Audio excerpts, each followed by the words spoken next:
Donc bonsoir Charles. J'ai le plaisir Bonsoir de Marie. t'inviter. J'ai le plaisir de t'inviter parce que tu es un des tout premiers acheteurs du tarot de la Bonne Mère, un des premiers fans, voilà. Et Bah, c'est vrai, et j'étais assez séduit par ce tarot de la Bonne Mère.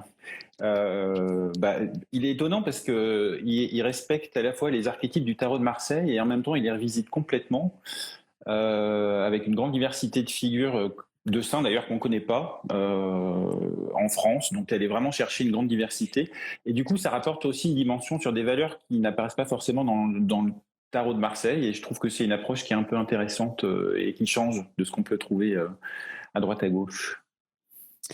oui, bah c'était effectivement ma démarche. Et voilà, donc tu es une de mes plus belles rencontres via la magie des algorithmes, il faut le dire. Et voilà, surtout que donc tu te sers du tarot de manière professionnelle dans tes accompagnements. Et voilà, et vraiment la manière dont tu accompagnes les gens, c'est quelque chose que je trouve très très intéressant par la polymorphie en fait de ta technique, où tu vas mêler un petit peu de tarot, de la communication quantique, des choses comme ça. Je vais te laisser en parler peut-être plus simplement. C'est Je ne gentil. sais pas. Non, oui, effectivement, je mélange plusieurs techniques. Je mélange un petit peu tarot psychologique, chercher des informations dans le champ quantique en complément. Les deux dialoguent assez bien avec le tarot d'ailleurs. Et puis des soins énergétiques sur mesure également, en fonction de ce qui est à travailler avec les consultants. Donc voilà. Et effectivement, le tarot, et notamment le tarot de la Bonne Mère, est un auxiliaire précieux.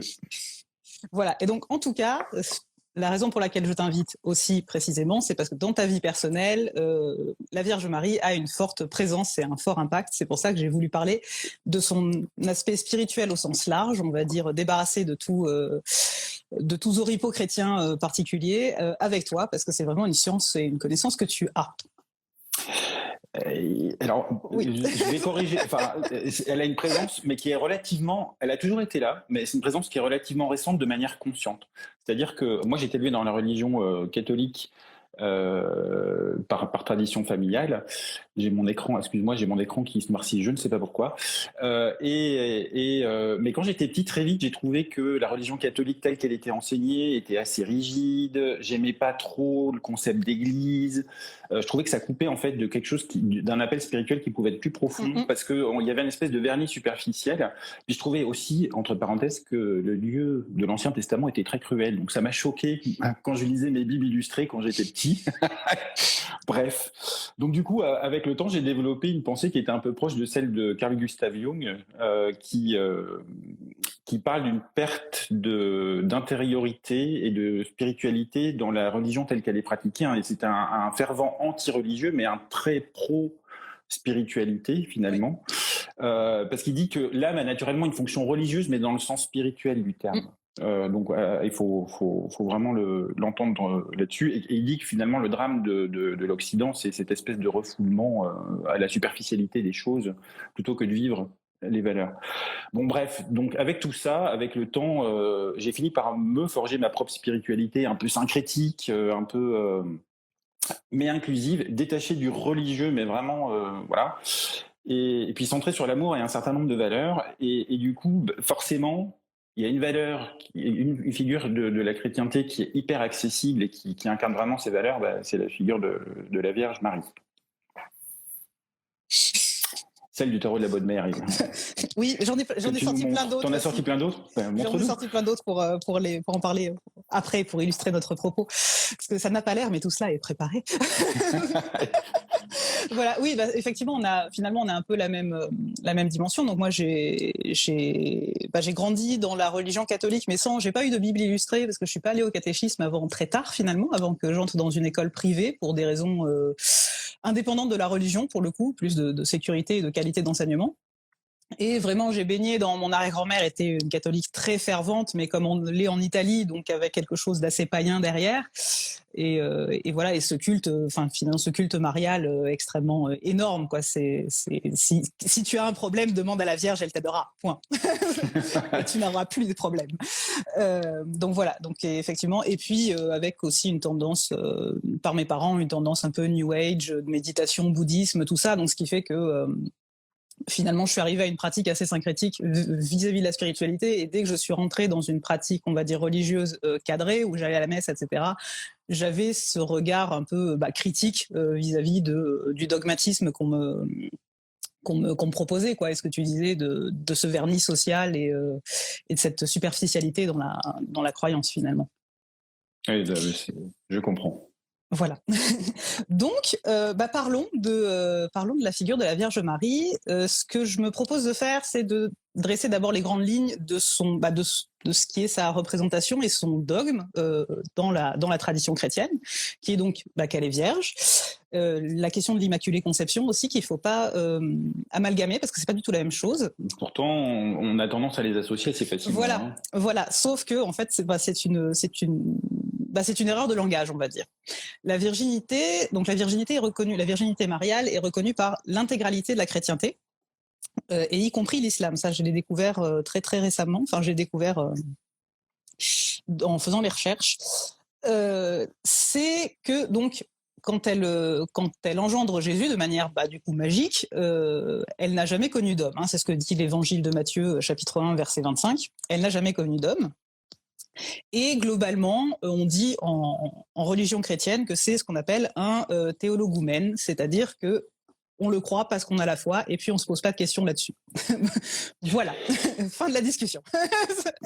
Perso, j'ai toujours eu du mal avec ça, mais bon. Voilà, mais en tout cas, donc c'est l'intégralité de la chrétienté est d'accord là-dessus. Après, ce qui est moins sûr, c'est de savoir si elle est restée vierge jusqu'à sa mort, en gros, de savoir s'il y a eu virginité perpétuelle, et ce que veut dire cette virginité perpétuelle.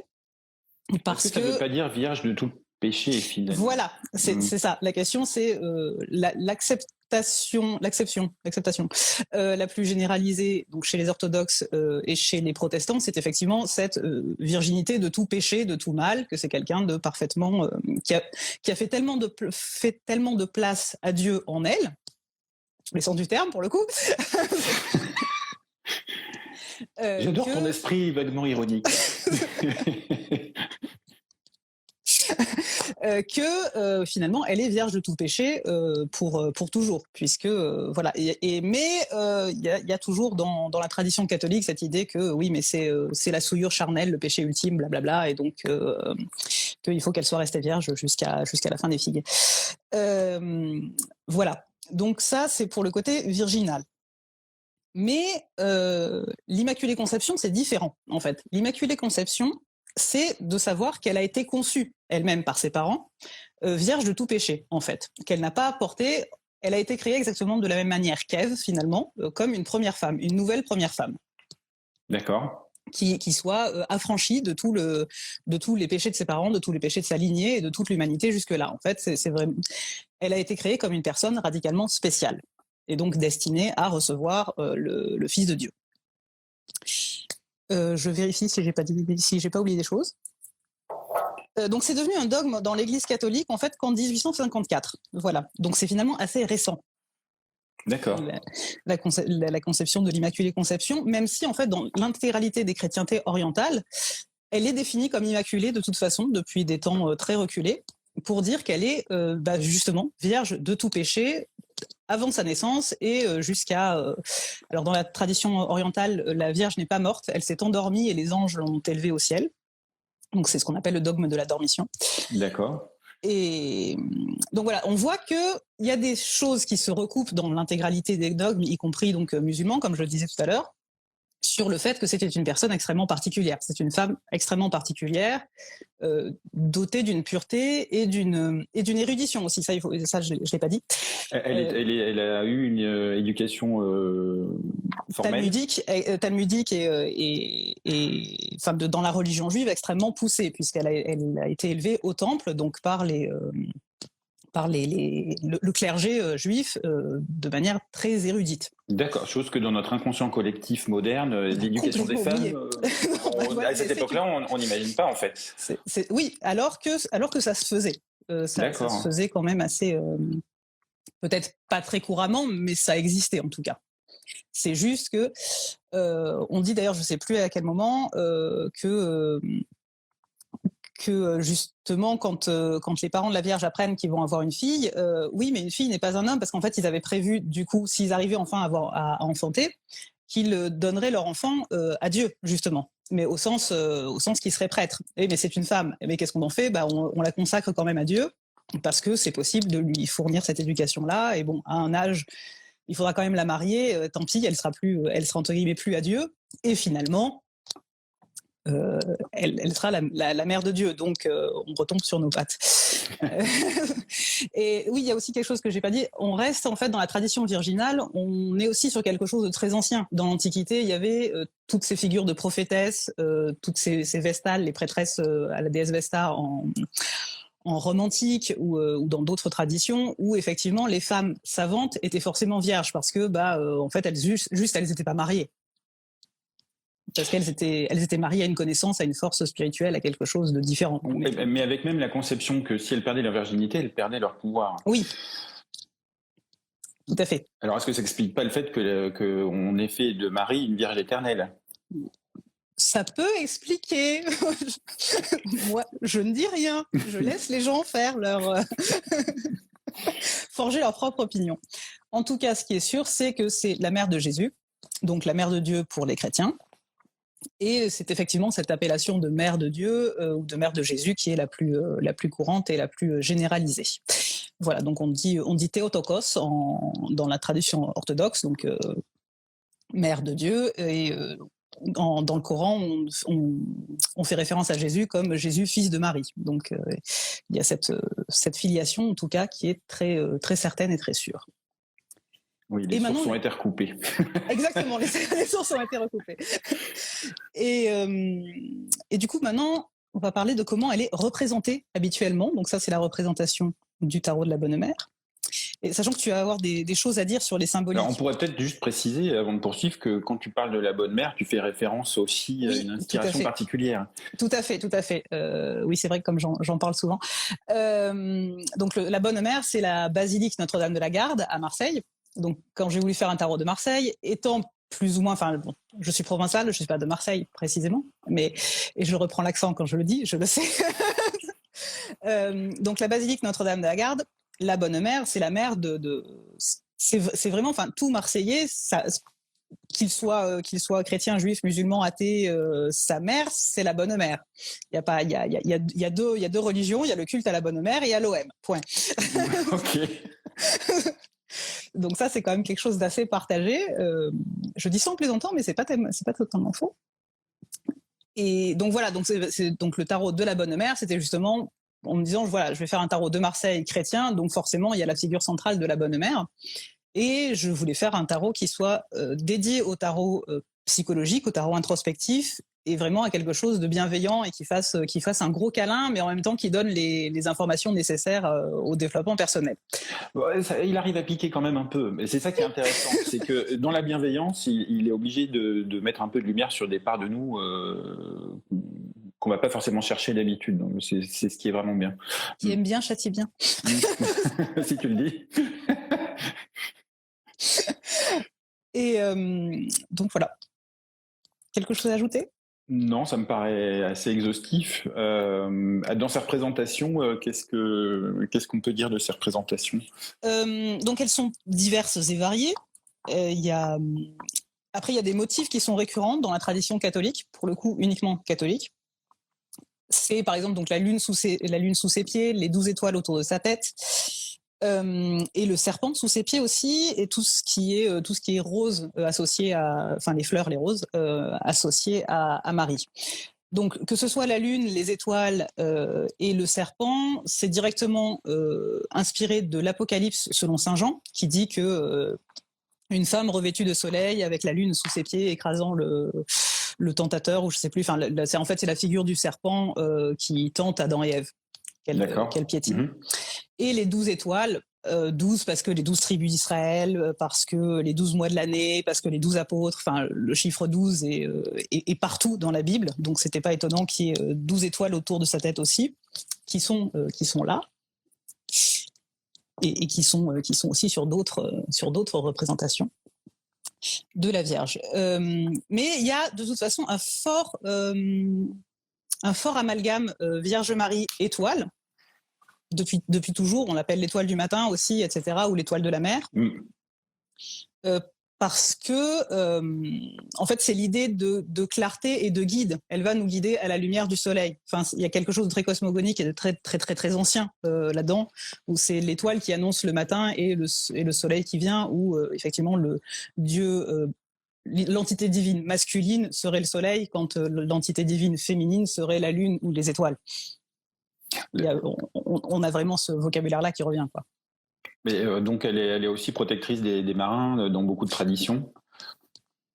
Tout à fait. Ce qui fait d'ailleurs que dans la tradition Yoruba, donc qui est à l'origine, donc qui est une tradition d'Afrique subsaharienne, qui est à l'origine de tous les vaudous, en fait, elle est associée à la déesse Yemoya, qui est effectivement la déesse de la mer, M-E-R, de la féminité et des étoiles. D'accord. Donc il y a ce parallèle-là. En fait, disons qu'on voit déjà qu'il y a une figure très ancienne, un concept très ancien qui se retrouve dans la figure de Marie, finalement. Voilou. Et alors, il y a un petit commentaire, excuse-moi, j'en profite pour le dire, mais l'étoile du matin, c'est aussi un des noms de Lucifer. Oui, aussi. Dit Lucrezia. Tout à fait. Tout à fait, mais c'est aussi un des noms de Marie, parce que parce que les théologiens sont pas forcément très très cohérents avec eux-mêmes, mais c'est aussi un des noms du Christ enfant dans la Bible, enfin dans les évangiles. C'est vraiment, en fait, c'est une appellation qui montre que ces figures-là sont des prémices de quelque chose de plus grand, en fait. Oui, c'est un appel. Enfin, ça parle de renaissance, d'espoir, oui. C'est une ouverture. Il y a une ouverture. Il y a une ouverture, et c'est vraiment la promesse d'une lumière encore plus grande. C'est des points lumineux qui promettent quelque chose d'encore plus grand, quoi. Il y a aussi donc la question du cœur ardent. Et justement, parce que finalement, Marie, c'est le cœur ardent, c'est-à-dire que c'est ce cœur enflammé de charité et d'amour inconditionnel, parce que c'est la figure de la mère. Bon, là, j'ai représenté le cœur ardent avec une couronne de roses, parce que ah oui, j'ai pas parlé des roses. Les roses, en fait, ça vient d'une tradition très très très très très ancienne de dire que le paradis et la paix sur terre est comme une rose, en fait, entouré et d'épines et de choses merveilleuses, et que son cœur reste caché jusqu'à ce que la fleur soit complètement morte et desséchée, en fait. Mais il est également dit que sur les lieux d'apparition de la Vierge, il peut y avoir des odeurs inexplicables de florales, alors, de roses pas particulièrement, mais florales, qui sont absolument envoûtantes. Et d'ailleurs, moi, ça m'a marqué. Enfin, je ne le savais pas jusqu'au jour où je suis allé un jour, à titre personnel, à Lourdes, plus par curiosité qu'autre chose d'ailleurs. Et je me promenais dans les travées et j'ai cherché partout où était la source de ce parfum absolument merveilleux et enivrant qui me portait. J'ai cherché des diffuseurs de parfums, des bougies parfumées, le passage d'une dame trop parfumée à côté de moi, que sais-je. Je n'ai pas trouvé. Le lieu de pèlerinage était désert en plus, donc et jusqu'au jour où on m'a expliqué que justement ça pouvait être lié à la présence de Marie. Tout à fait. Donc là, voilà, petit moment de grâce rétrospectif. Merci de partager. Donc les roses, oui, j'adhère.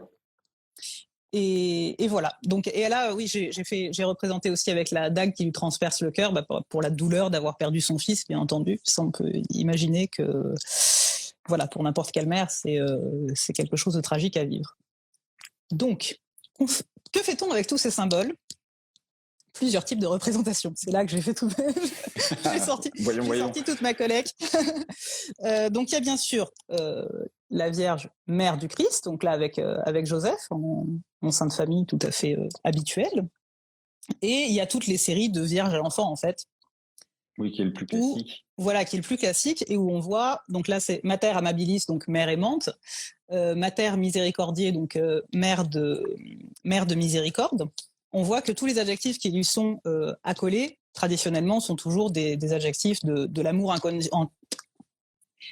inconditionnel et de toute cette énergie lumineuse, porteuse, entourante, qui peuvent être envisagées comme une figure maternelle universelle, finalement. Et là, c'est la carte. où tu vas pouvoir digresser, les Vierges Noires. Les Vierges Noires. Alors, peut-être, il faut rappeler que souvent, il est fait. Enfin, je ne sais pas si vous êtes déjà tombé sur une Vierge Noire dans une église ou dans un lieu de culte, mais je trouve qu'elle dégage quelque chose de très magnétique et de très particulier. En tout cas, moi, elle me parle. Et du coup, ça m'a intrigué parce que c'est vraiment une représentation très atypique de la Vierge. Et en fait, en faisant quelques recherches, il y a quelques années, je suis tombé sur le fait que souvent, il y a un parallèle qui était fait avec Isis. Isis, qui est au départ une déesse du panthéon égyptien, dont le culte a un petit peu été repris dans le monde gréco-romain.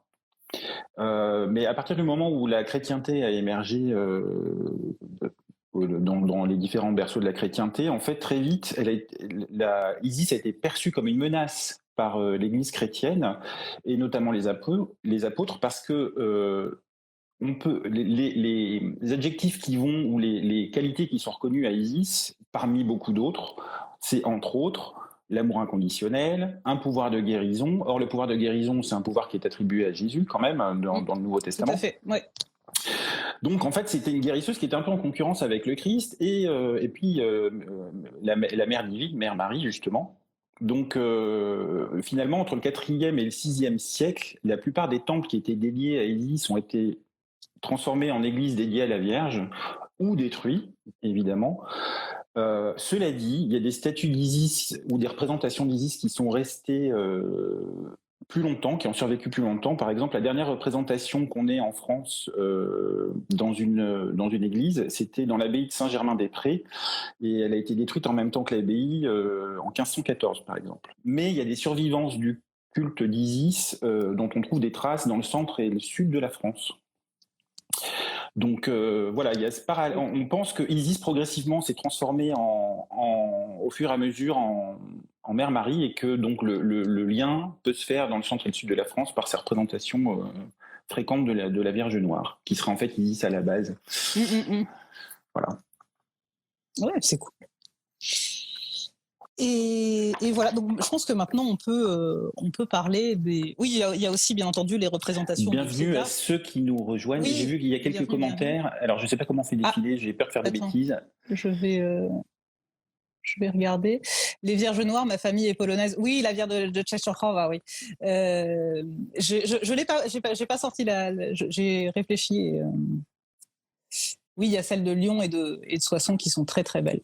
Il y a aussi dans la question du magnétisme le fait qu'elles soient en bois, donc forcément en termes de captation d'énergie par rapport à des statues peut-être en pierre ou en plâtre.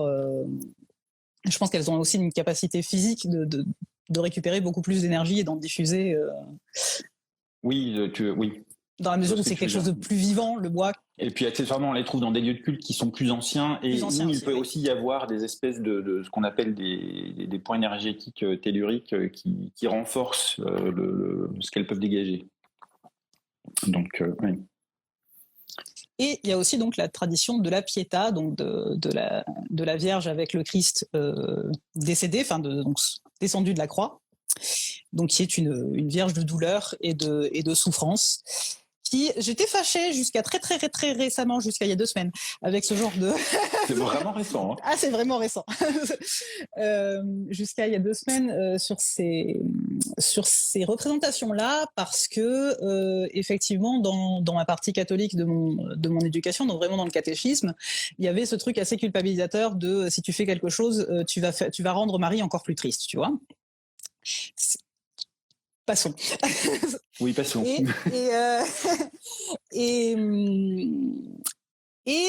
J'ai entendu un prêche, voilà, à la cathédrale américaine de Paris, pour tout vous dire, il y a 2 semaines donc, où d'un coup la dame qui prêchait explique que en fait rentrer dans une église et sentir l'amour de Dieu et l'amour de la Vierge, et voir que même la Vierge qui a été tellement bénie par Dieu pleure, en fait, ça te donne l'autorisation de pleurer aussi et l'autorisation d'exprimer de te nettoyer, d'extérioriser des émotions négatives, que ce soit de tristesse ou même des pleurs de joie. Et ça donne en fait cette autorisation-là que la société nous donne de moins en moins, de toute façon. Donc c'est vrai que j'ai réévalué ma position. Une autorisation à la tristesse et au deuil. Voilà, tout à fait. Ok.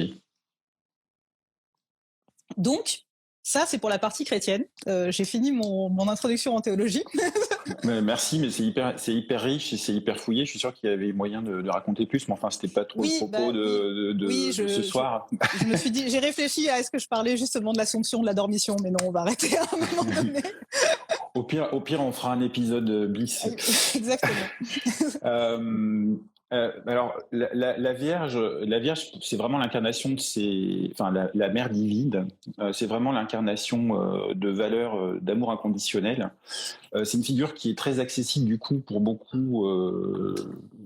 C'est un petit peu elle qui va embarquer la sympathie spontanée autour des figures chrétiennes, je dirais. Aussi parce que c'est une mère et elle a ce geste d'invitation à nous prendre dans les bras, mais ce qui est intéressant, c'est qu'en dehors de la religion chrétienne, il y a beaucoup de choses qui tournent autour de la religion qui font appel à cette figure, ne serait-ce que par le concept de mère divine. Parce que par exemple, si on prend les prières de guérisseurs, j'en ai retrouvé une, je vais peut-être pas la lire là ce soir, mais il y a 2 prières qui sont faites par les guérisseurs avant qu'ils fassent leurs secrets. Donc les secrets, c'est les différentes le travail en magnétisme et accompagné de prières chrétiennes d'ailleurs en général qu'ils vont faire quand ils opèrent sur les gens. Donc ils vont prier Dieu et ils vont prier ce qu'ils appellent la Mère divine. Ils vont pas prononcer le nom de Marie, mais ils vont prier la Mère divine. Et puis après, de toute façon, dans tous ces secrets de guérisseurs, il y a beaucoup d'appels à des figures catholiques. Alors pourquoi pardon, j'ai dit catholique, mais on va dire chrétienne. Pourquoi ? Parce qu'en fait, il y a certainement eu un effet de l'acquisition à une époque où les gens faisaient des soins naturels en utilisant le magnétisme, etc., et où ils risquaient de passer pour des sorciers ou des sorcières. Je pense qu'il valait mieux dire qu'on agissait avec la bénédiction du ciel. Et des figures divines pour éviter de passer au bûcher. Et c'est drôle parce que j'ai regardé un peu toutes les prières de guérisseurs et typiquement, par exemple pour les dents, un grand classique, c'est Sainte Apolline qui est une martyre qui s'est fait arracher toutes les dents, entre autres, lors de son supplice. Donc voilà, bon, c'est drôle, il y a des choses comme ça. Et puis Marie, est associée dans une des formes de soins énergétiques. Il y a une branche, je ne sais pas comment l'appeler, c'est pas une église, c'est pas une branche, c'est une forme de soins magnétisme où on canalise des énergies qui sont plus grandes que nous et on n'est que vecteur. Il y a une des traditions qui est celle des 7 flammes sacrées ou des 7 rayons sacrés. Et il se trouve que chaque rayon trouve en gardien ou en amplificateur, je n'utilise pas les bons termes, mais un maître ascensionné, une figure généralement qui est une figure divine, ça peut être de plusieurs traditions religieuses, pas forcément chrétiennes, et puis des anges ou des archanges de manière assez classique. Et typiquement, ce qu'on retrouve donc dans le 5e rayon, ou la 5e flamme sacrée, on retrouve Maître Hilarion, Mère Marie, donc Sainte Marie, et l'archange Raphaël. Et ce rayon qui est de couleur vert émeraude, si on est censé le visualiser, c'est un rayon de guérison et de manifestation. Alors de guérison dans le sens à tout niveau, c'est-à-dire aussi bien physique que au niveau spirituel.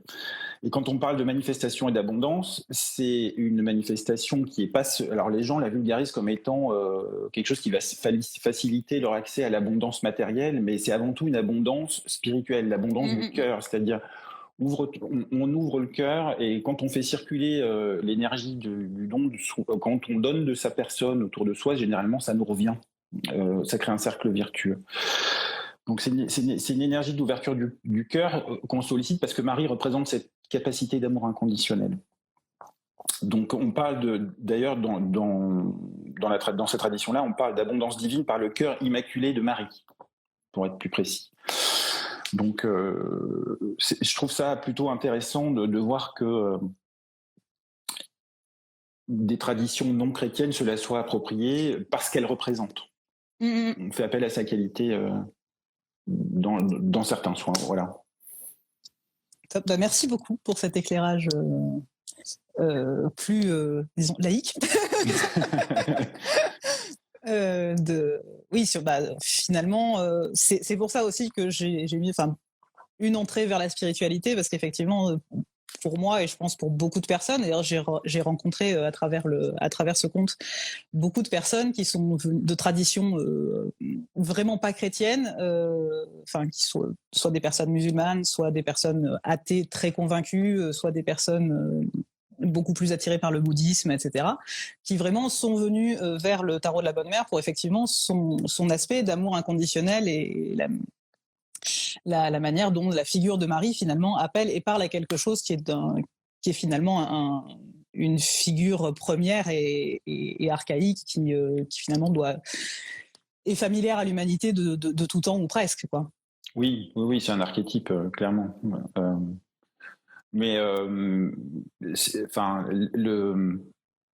Ce réflexe de s'adresser au féminin sacré en première cour, c'est un peu le réflexe de l'enfant, au féminin ou à la mère. C'est un peu le recours de l'enfant qui va chercher sa mère en premier. Maman, j'ai fait une connerie. Je trouve. Oui. Mais ce qui est intéressant, c'est que dans des traditions plus profanes et énergétiques, on va systématiquement chercher un équilibre entre le masculin sacré et le féminin sacré. Et c'est pour ça que dans les prières de guérisseurs, on va prier et le Père ou la source et la Mère divine. Parce que les deux sont vraiment profondément importants. Et c'est marrant parce que ça se retrouve aussi chez Jung d'ailleurs. Avec le concept d'anima et d'animus, ces deux parties-là, l'équilibre qui est important, une partie plus réceptive, plus yin, on va dire, et une partie plus yang qui est dans l'expression et l'action. Donc l'équilibre des deux est important. Donc une spiritualité dans sa partie yin, on peut s'adresser à la mère divine dans le sens où on va demander cet accès à l'amour inconditionnel, etc. Mais c'est important aussi de s'adresser à la partie divine qu'on va considérer traditionnellement comme plus masculine, parce que ça va nous permettre de la mettre en action. Tout à fait. Une spiritualité doit être incarnée.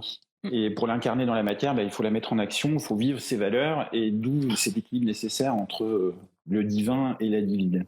Je sais pas si c'est ça une bonne manière de le dire, mais... si, ça va. Je pense qu'en tout cas, c'était clair. Et maintenant, on va laisser place aux questions, si vous en avez, pour clôturer sur cette... et pour tous ceux qui viennent de nous rejoindre maintenant, le replay sera disponible, et je vais même essayer de faire une vidéo YouTube, pas dans la seconde, mais d'ici la fin de la semaine, je pense. Voilà. Donc, avez-vous des questions sur la figure de Marie en spiritualité chrétienne ou autre, ou profane, ou la figure de Marie en spiritualité shintoïste? Personne ne pourra répondre à cette question. Non, clairement pas. Écoute, je vois pas de questions pour l'instant. Non plus. On va peut-être attendre une petite minute si des gens, s'il y a un délai entre le moment où les gens ont fait envoyer et... Et non. Il faut croire que tu as été super exhaustive, Marie. Oui, on va croire ça. En tout cas, merci beaucoup d'être venu échanger avec moi. Merci à toi de m'avoir invité. Je t'en prie. Merci à vous de nous avoir écoutés. Un grand merci à tous les auditeurs, oui, et à tout bientôt, que ce soit donc sur le compte Explorateur du Nouveau Monde. Voilà, Explorateur _ donc tiré du je sais plus quoi 8. Tiré du 8. Tiré du 8. Je suis sur Mac.